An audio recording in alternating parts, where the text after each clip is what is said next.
you enter the arena, you should expect to get roughed up. Moreover, democracy in a nation of more than 300 million people is inherently difficult. It's always been noisy and messy, contentious, complicated. We've been fighting about the proper size and role of government since the days the framers gathered in Philadelphia. We've battled over the meaning of individual freedom and equality since the Bill of Rights was drafted. As our economy has shifted emphasis from agriculture to industry, to information, to technology, we have argued and struggled at each and every juncture over the best way to ensure that all of our citizens have a shot at opportunity. So before we get too depressed about the current state of our politics, let's remember our history.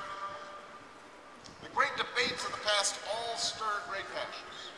They all made somebody angry. At least once led to a terrible war.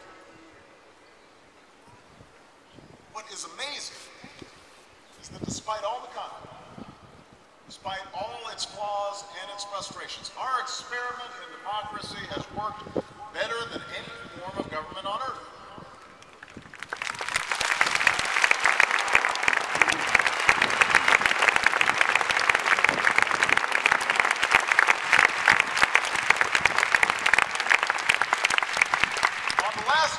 Constitutional Convention, Benjamin Franklin was famously asked, well, doctor, what have we got?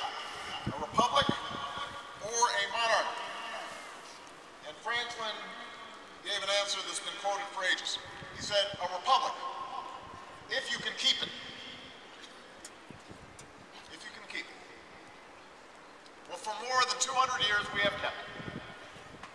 Through revolution and civil war, our democracy has survived. Through depression and world war, it has prevailed. Through periods of great social and economic unrest, from civil rights to women's rights, it has allowed us slowly, sometimes painfully, to move towards a more perfect union. So now, class of 2010, the question for your generation is this: how will you our democracy going? In a moment when our challenges seem so big and our politics seem so small, how will you keep our democracy alive, vibrant? How will you keep it well in this century? I'm not here to offer some grand theory or detailed policy prescription, but let me offer a few brief reflections based on my own experiences. The experiences of our country over the last 2 centuries. First of all, American democracy has thrived because we have recognized the need for a government that, while limited, can still help us adapt to a changing world. On the 4th panel of the Jefferson Memorial is a quote I remember reading to my daughters during our first visit.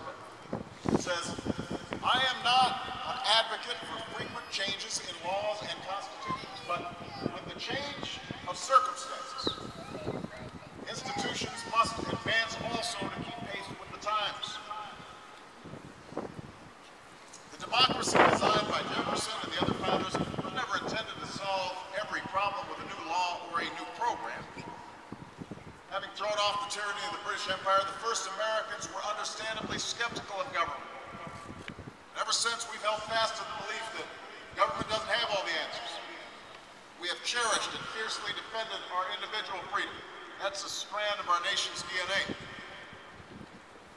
But the other strand is the belief that there are some things we can only do together, as one nation, that our government must keep pace with the times. When America expanded from a few colonies to an entire continent and we needed a way to reach the Pacific, our government helped build the railroads. When we transitioned from an economy based on farms to one based on factories, and workers needed new skills and training, our nation set up a system of public high schools. When the markets crashed during the Depression, people lost their life savings, our government put in place a set of rules and safeguards to make sure that such a crisis never happened again, and then put a safety net in place to make sure that our elders would never be impoverished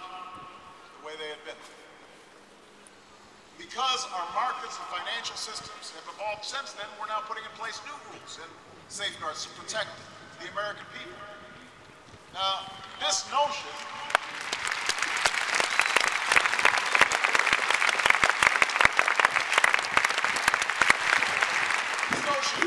class hasn't always been partisan. It was the first Republican president, Abraham Lincoln, who said the role of government is to do for the people what they cannot do better for themselves. He'd go on to begin that first Intercontinental Railroad, set up the first land-grant colleges. There was another Republican, Teddy Roosevelt, who said the object of government is the welfare of the people.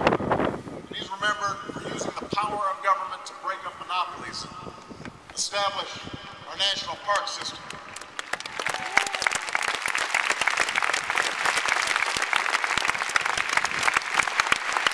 Democrat Lyndon Johnson announced the Great Society during the commencement here in Michigan, but it was the Republican president before him, Dwight Eisenhower, who launched the massive government undertaking known as the Interstate Highway System. Of course, there have always been those who oppose such efforts. They argue government intervention is usually inefficient. It restricts individual freedom and dampens individual initiative. And in certain instances, that's been true. For many years, we had a welfare system that too often discouraged people from taking responsibility for their own upward mobility. At times, we've neglected the role of parents, rather than government, in cultivating a child's education. Sometimes regulations fail. Sometimes their benefits don't justify their costs. But what troubles me is when I hear people say that all of government is inherently bad. And one of my favorite signs during the healthcare debate was somebody who said, "Keep your government hands out of my Medicare."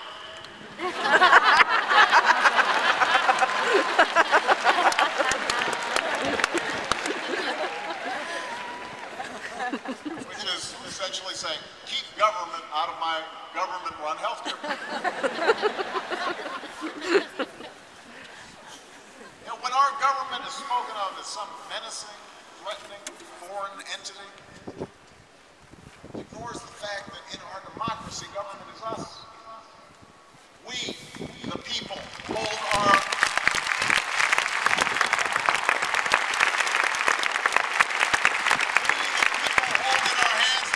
choose our leaders and change our laws and shape our own destiny. Government's the police officers who are protecting our communities, the servicemen and women who are defending us abroad.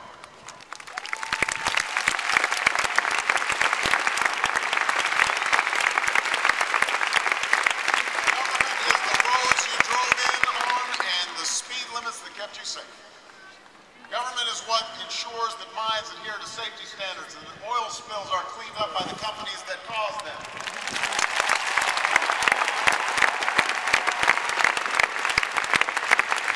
Government is this extraordinary public university, a place that's doing life-saving research, analyzing